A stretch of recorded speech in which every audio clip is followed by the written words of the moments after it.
Kalia family. On va fournir encore plus, en fait, on va les envoyer encore plus. But my request is, if you're coming from the same organization and you have all got, maybe you can share with an organization which has not got any.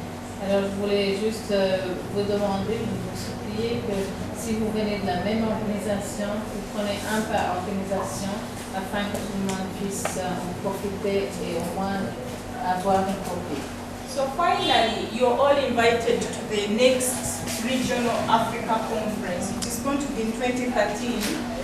Alors finalement, vous êtes tous invités aux conférences faites prochainement de APCA. That's the week of 16th, 18th and 20th of September. It's going to be in Pretoria, South Africa. Voilà, Pretoria, South Africa. Please save the dates and plan to participate, especially including the Minister of Health. Merci. Thank you very much. We thank you very much for your better presentation. And now we are going to ask if there are somebody who have some questions to ask you or clarification. Nous allons, avant de passer à la présentation sur la législation et l'approvisionnement, nous allons demander à l'Assemblée s'il y a au moins deux questions par présentation pour question d'éclaircissement. Je vous rappelle qu'il est déjà 13h20. De conclure avec oui, pharmacie. Merci beaucoup. En fait, j'ai une question à poser à la première, à Madame Colette.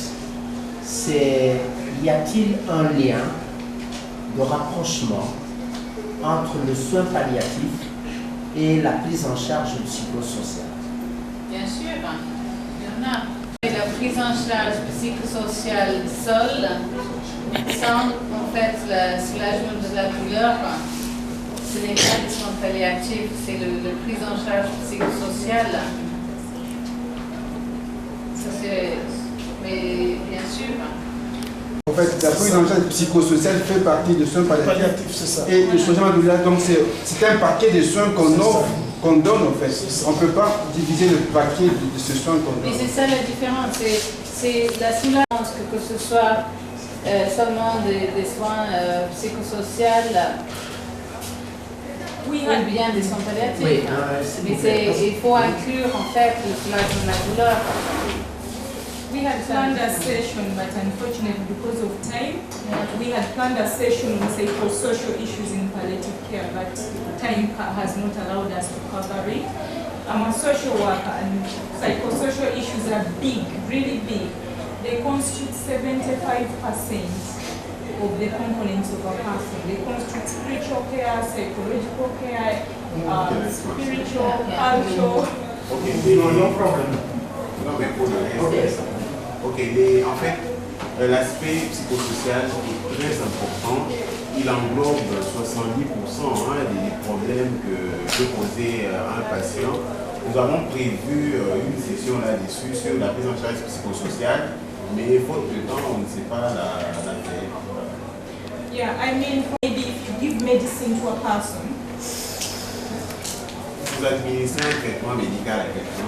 and that person has issues, real issues with school fees, issues around sexuality in the home. All those are psychosocial issues that cause a lot of pain and they might impact on the management of the physical symptoms. Et donc, la même personne à qui vous administrez un traitement médical a des préoccupations en rapport avec la scolarité de ses enfants, ou a des problèmes sociaux dans son foyer. Et donc, tout ça peut avoir un impact négatif en fait sur le traitement. Donc, ça fait appel à la prise en charge psychosociale. Worries, fears, all those Donc, things. voilà, les soucis, les chagrins, les peurs et tout ça, ça doit être pris en charge par... Are very critical things in palliative care and must be addressed. Correct. Yeah. Donc, ce sont des questions capitales dans les soins palliatifs et il faut les traiter, les prendre. Ok. Madame Fatia, sa cliente présentation. J'avais quand même quelques préoccupations.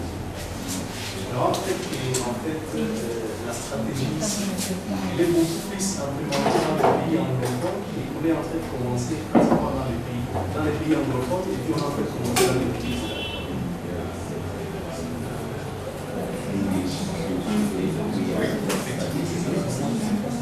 Ils ont été au Congo, c'était au mois d'octobre, je crois, novembre de l'année passée, et ils sont encore là. Je voulais savoir qu'est-ce que vous attendez en fait du ministère de la Santé par rapport à cette vision de cette stratégie.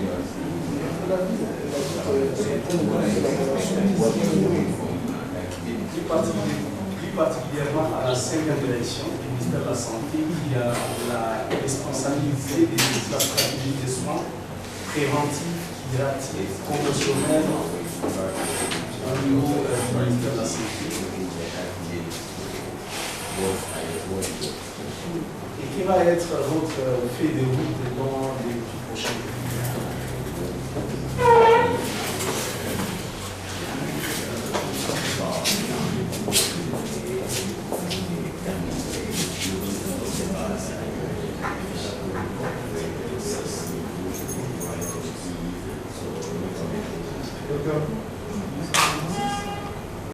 Quand vous parlez sur les opiacés, vous avez dit qu'on peut donner la morphine à un malade pendant 13 ans. Mais le problème de la dépendance, ça ne veut rien. La dépendance, on finit. Mais justement, en fait, cette étude, ça cherchait justement sur la dépendance. Et en fait, si quelqu'un a la douleur, qui a besoin en fait de médicaments, et c'est la morphine en fait qu'on donne, il n'y a pas de la dépendance. La dépendance, c'est bien un problème si quelqu'un prend ça juste pour ça, pour la récréation, qui n'a pas la douleur. Et ça, il y a beaucoup d'études qui ont été faites là-dessus. Et la dépendance, c'est pas un problème en fait, si quelqu'un a la douleur. Very good question, Vas. Très belle question. I think in terms of expectation from the Ministry of Health, En ce qui est de nos attentes par rapport au ministère, leadership and governance is very, very critical to the success of any palliative care program. en fait, le leadership et la gouvernance sont indispensables pour la réussite de l'application des soins palliatifs dans le quotidien. Leadership in terms of putting in place appropriate policies and national frameworks. Ok, parlant du leadership, il est important de mettre sur pied une politique et un cadre approprié. All other developments really depend on that. Et tout le reste dépend de ce premier pas. The medical schools, the nursing schools will only be comfortable to teach palliative care if it's included in their national framework. Donc les facultés de médecine, les écoles d'infirmiers pourront enseigner les soins palliatifs si et seulement s'ils sont intégrés dans le programme national. The doctors and nurses will only take it to be important if it's included in the national frameworks and they are accountable for it. Ouais, et donc, les professionnels de santé vont prendre ça au sérieux si c'est intégré dans le système sanitaire et s'il y a des responsables.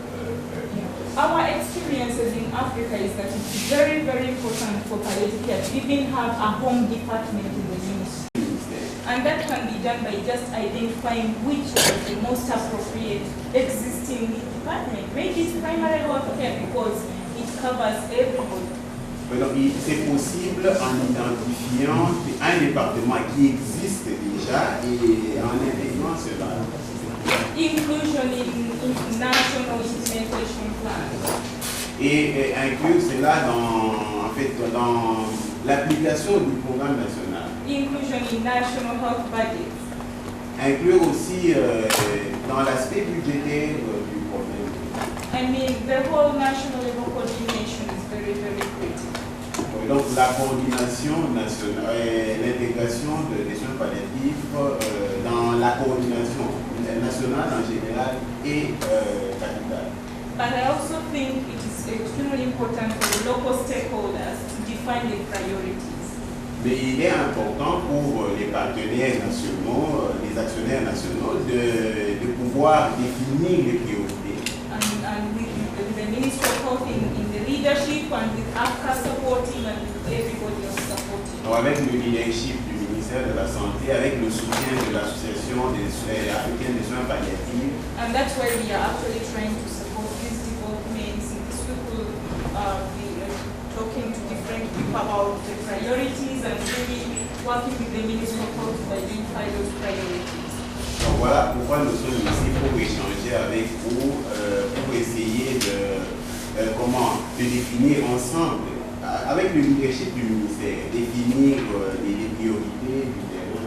And we can work with you to support some of the priorities. Maybe not all, but maybe some. Nous pouvons collaborer avec vous en tant que ministère pour essayer de soutenir un certain nombre de priorités, pas toutes les priorités, mais quelques priorités. The whole issue of medication is critical. Oh, le problème de médicaments, il est important. Without Ministry of Health, that cannot be a reality. And we know it's an important pillar by the WHO also. Donc, c'est un pilier important de l'OMS et sans l'implication du ministère de la Santé, rien ne peut être fait. Skilled human resource. A lot of people, palliative care is very abstract when we just talk about it. And people have to have the skills and competences to deliver it. So, again, that's a key priority. Une des priorités clés, c'est la formation des professionnels de terrain. Les soins palliatifs sont théoriques quand on en parle de cette manière, mais il faut former les agents de terrain. Ça, c'est une priorité réelle.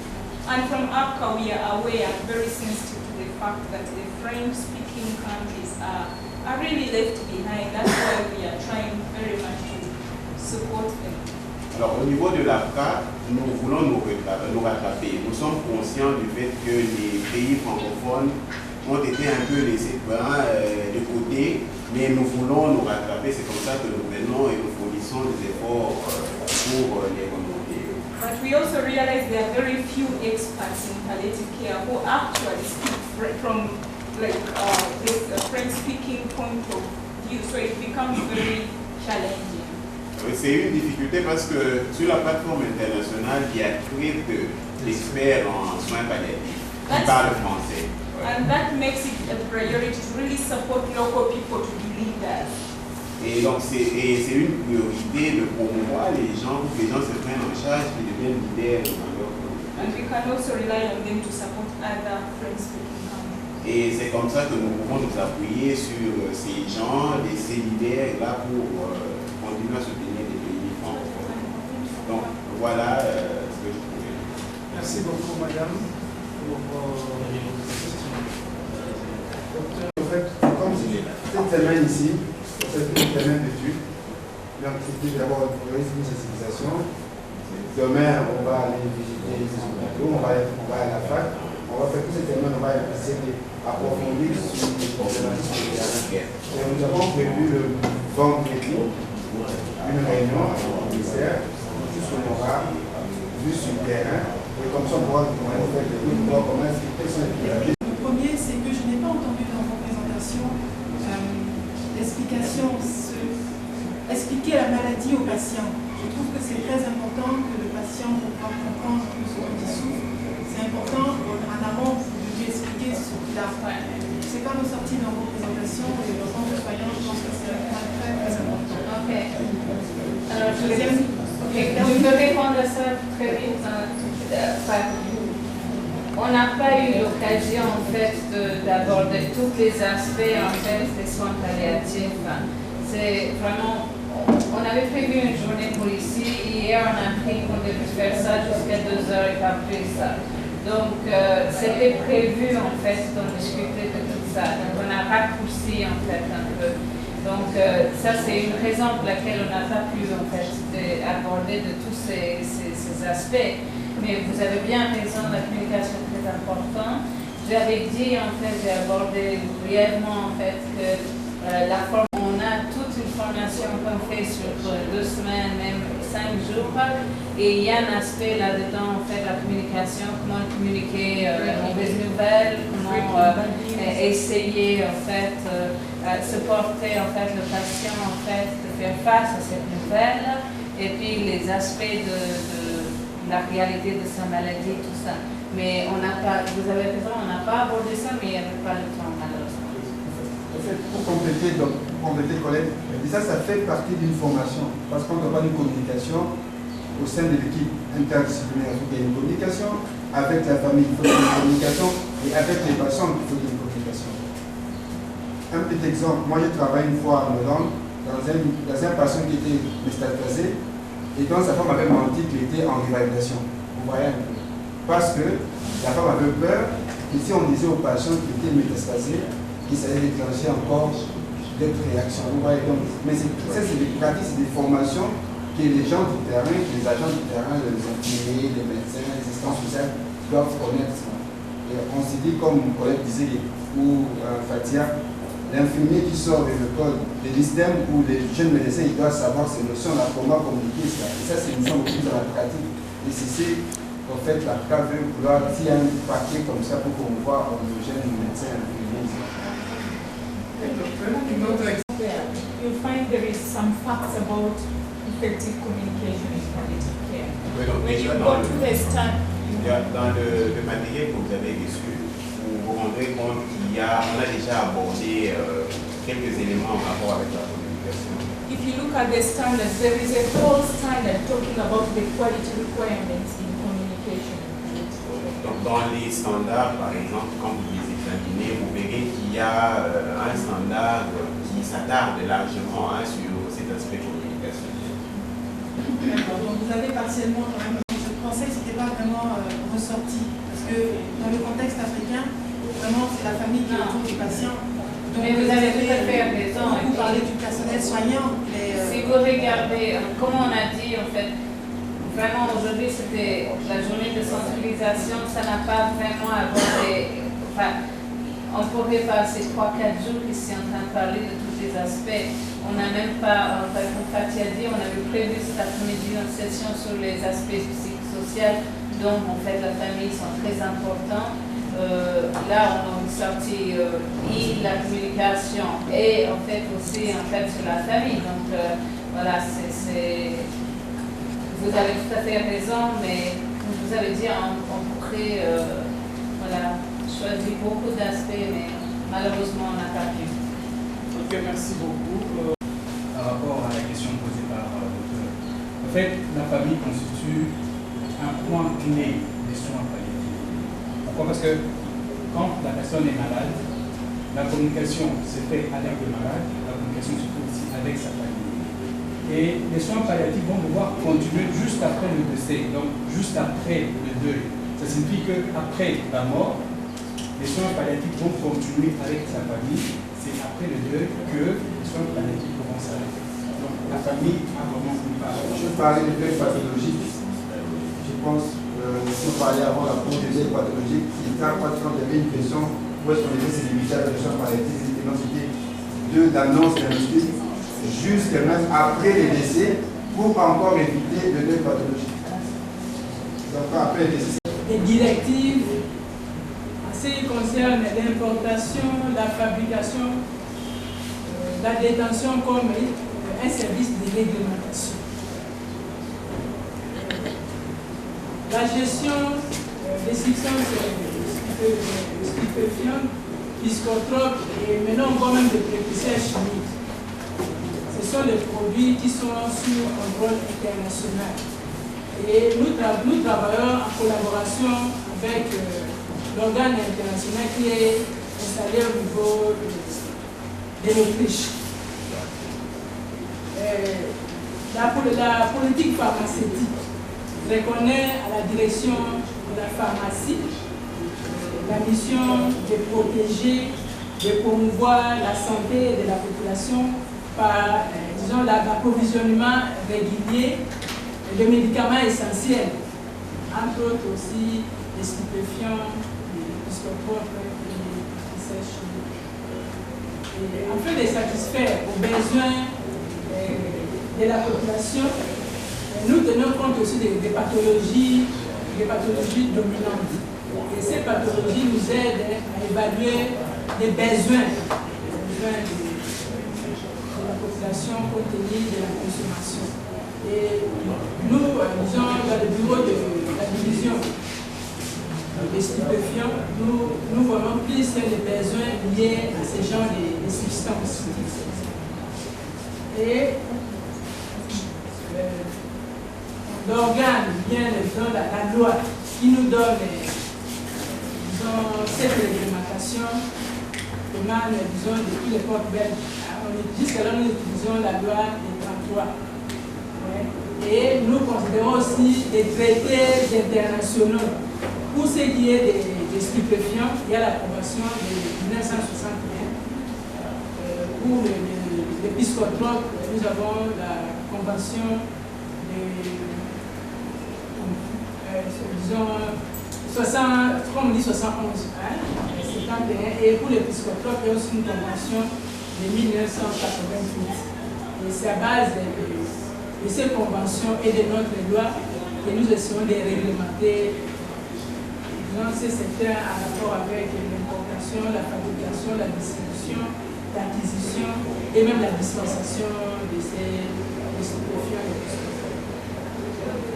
Pour ce qui est de l'importation ou même de l'exportation, ces substances sont subordonnées par une licence qui est donnée au niveau du ministère par le biais de la 3e direction. Et bien que nous donnons les licences pour l'importation et l'exportation, nous veillons aussi à la surveillance sur la consommation au niveau des officines, des centres hospitaliers. Et dans notre contrôle, nous avons des outils qui nous permettent de surveiller la consommation. Et ces documents, cet outil-là, c'est plus les carnets des registres de comptabilité des substances, des stupéfiants. Quand une officine achète ou détient ces substances, à chaque délivrance de ces substances qui ne se fait que sur ordonnance, sur une prescription médicale, il doit mentionner toutes les données qui sont reprises dans ces registres pour nous permettre la traçabilité. Donc nous tenons plus compte, à la bonne distribution et à la traçabilité pour savoir quand on détient les substances, à qui on l'a donné et pourquoi on l'a donné. Ça, c'est ce qui est de l'importation ou de l'exportation. Pour ce qui est de la distribution de ces substances se fait au niveau des établissements de vente en gros et au niveau des officines. Et la dispensation, nous disons que, surtout pour les stupéfiants, ce sont des produits à usage hospitalier. Et la dispensation doit se faire au niveau des officines qui peut être ouverte au public, toujours avec la surveillance d'un médecin, ou dans les officines internes des hôpitaux, des ONG, et c'est comme ça qu'il doit se faire cette dispensation. Et toutes les délivrances de ces substances doivent être, disons, comme je suis en train de répéter, sur prescription médicale. Et s'il s'agit que pour les stupéfiants, ça doit être sous le contrôle des infirmiers, de médecins, disons, strictement à usage hospitalier. Nous n'avons pas, disons, des centres pour, comme vous venez de le dire ici, pour les psychosociales ou pour les soins palliatifs. On les fait selon un besoin. Si la personne a la douleur, ou cas opératoire ou amputation, on l'utilise que pour ces cas-là et au niveau de l'hôpital. Et si les soins doivent se continuer à domicile, il est fait selon la prescription qui lui est confiée par le médecin et on fait les suivis. mais on n'a pas de centres spécialisés pour ces gens de prise en charge. S'il y en a, mais peut-être s'il y en a, mais ce n'est pas encore vraiment tellement.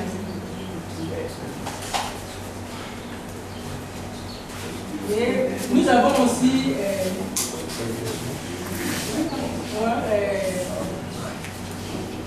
nous avons les hôpitaux spécialisés pour ces cas,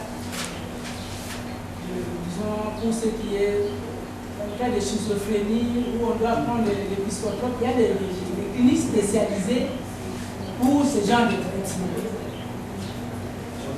On peut citer les centres nationaux de psychologie, on a aussi les centres de télémagie qui traitent des cas spéciaux pour les maladies liées à ce genre de dépression, d'autres complications, des maladies au niveau du système de santé. Comme service de réglementation, pour celui qui veut faire la production de stupéfiants ou psychotropes, doit être une maison autorisée et les inspecteurs passent régulièrement pour voir à une telle quantité, on a fait quelle préparation, est-ce qu'il y a eu des écarts, est-ce que c'était correctement utilisé. Ça, c'est le service de réglementation qui fait que c'est censé. Au niveau de la direction, ce sont des contrôles qui se font régulièrement, même trimestriellement, et au niveau des usines, même semestriellement. Parce qu'on doit faire les rapports aux autorisations, nous pouvons aussi dire quoi à nos partenaires. Oui. On va envoyer les rapports de la journée au mail de tous ceux qui ont écrit sur la liste de présence. Alors ils peuvent faire leur feedback comme recommandation. Donc nous envoyons les rapports et au plus tard, les jeudis, nous aurons besoin de vos recommandations pour nous permettre d'envoyer à nos partenaires et au ministère. Si c'est, je ne sais pas. Donc, je pense qu'il y en a sur, vous avez marqué votre... Sur la liste de présents, il y a une liste de présents. Oui, pardon, il y avait là, je n'ai pas vu, il y a la place pour la position, pour le... Enfin, matin, nous allons réunir ici, je pense aussi, pour justement discuter d'une feuille de route et puis des points clés pour un plan stratégique. Bon, ça va être complètement intégré avec ce plan, mais ce serait bien si vous pouvez d'être ici à table avec nous parce que ce serait important de faire